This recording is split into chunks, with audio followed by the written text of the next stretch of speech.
படகு கடையில ஒண்ணுக்கொண்ணு கடனை வாங்கி உழுக 2 மாடு வாங்கி ஒண்ணுக்கொண்ணு கடனை வாங்கி உழுக 2 மாடு வாங்கி வட்டி கடன் கட்டு முன்னே நெல்லு விலையில வட்டி கடன் கட்டு முன்னே நெல்லு விலையில என் சட்டி மூட்டி சாமான் போறான் வட்டி கடையில என் சட்டி மூட்டி சாமான் போறான் வட்டி கடையில. இப்படிதான் இருக்குது விவசாயிகளுடைய நிலைமை.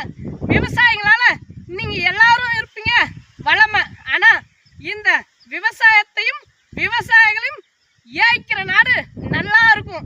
அதுல இந்தியா முதலிடம். விவசாயிகளை அழிப்பதில் இந்த இந்தியாவிலேயே இந்த தமிழ்நாடு தான் நம்பர் 1 மாநிலமா தெரியுது. ஏன் தெரியுமா?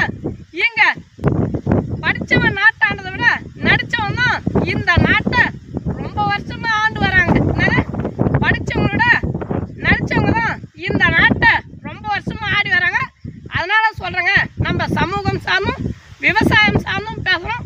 உங்களுக்கு பிடிச்சிருந்தா நம்பூர் நாயகன் யூடியூப் சேனலை சப்ஸ்கிரைப் பண்ணுங்க, எங்களுக்கு கொஞ்சம் ஆதரவு கொடுங்க. இதை பாருங்க, இந்த ஒரு மம்டிக்கு இந்த ஒரு மம்டி சேட்டுக்கு ஈடாவீங்களா? நீங்களா இந்த விவசாயத்தை இலக்காரமா பேசுங்க. இந்த ஒரு மம்டி சேட்டுக்கு ஈடாவீங்களா?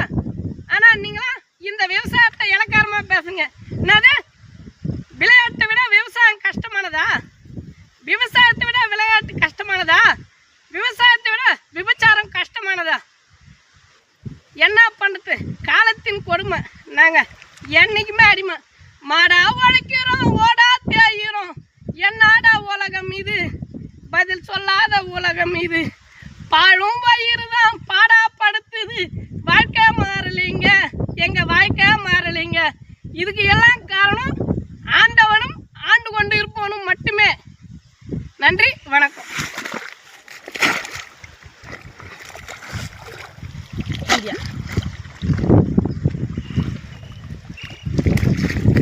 பாருங்க, முடிஞ்சு வேலை போறோம்.